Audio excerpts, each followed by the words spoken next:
मानव के जीवन में, हमारे आपके जीवन में 3 प्रकार के ताप हैं। कितने प्रकार के? 3। दैविक ताप, दैहिक ताप और भौतिक ताप।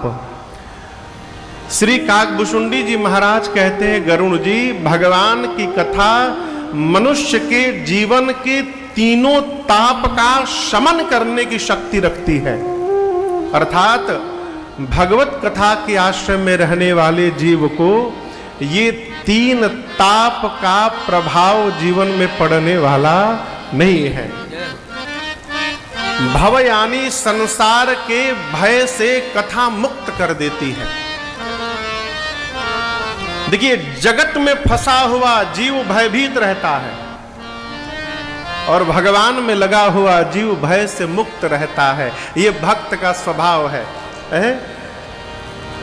काकभुशुंडी जी कहते हैं, भगवान श्री राम जी की कथा तीनों ताप का शमन करने वाली है और भव के भय को समाप्त करने वाली है। काकभुशुंडी जी कहते हैं, इस कथा को जो जैसे सुने। कई लोग कहते हैं, महाराज कथा में ना एकदम शुद्ध मन से होके जाना चाहिए। सही बात है, शुद्ध मन से जाना चाहिए, लेकिन गोस्वामी जी कहते हैं केवल निष्काम भाव से नहीं, जो सकाम भाव से भी कथा में आए, कथा उसका कल्याण करती है।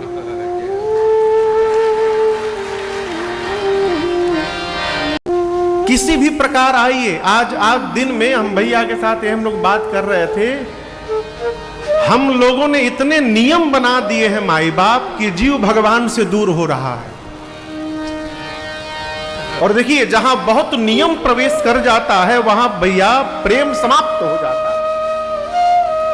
इसलिए प्रेम बना रहे, प्रेम उत्तरोत्तर वृद्धि करता रहे। इसलिए जीवन को सहज रखिए, व्यवहार को सहज रखिए, अपनों में सहजता के साथ उपस्थित रहिए। इस प्रकार जो दूर भी हो गया है, आज नहीं तो कल आपके निकट अवश्य उपस्थित हो जाएगा।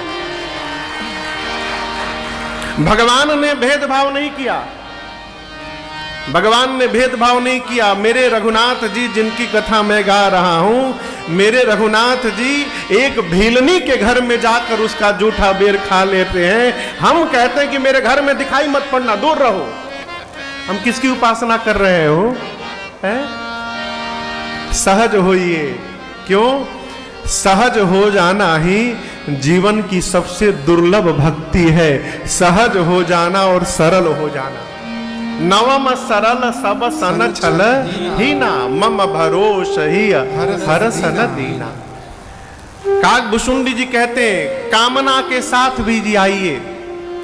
जे सकाम नर सुनहि जे गावहि,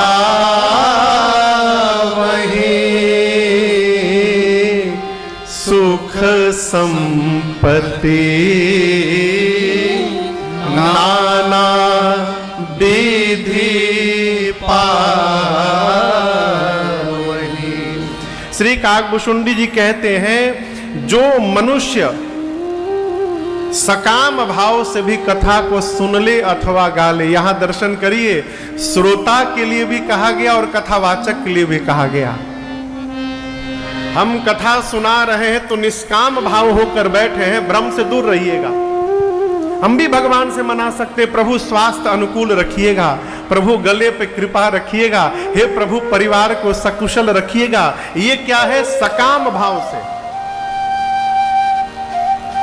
जो कथावाचक कथा सुना रहे हैं, यदि वो भी सकाम भाव से सुना रहे हैं, अथवा जो श्रोता कथा श्रवण करने आए हैं वो भी सकाम भाव से आए हैं, परिणाम कथा सुनने के बाद सुख संपत्ति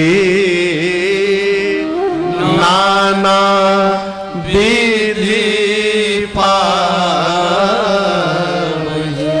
वो जीवन में नाना प्रकार से, विभिन्न माध्यमों से निरंतर जीवन में सुख और संपत्ति को प्राप्त करता रहेगा, इसमें कोई संशय नहीं है।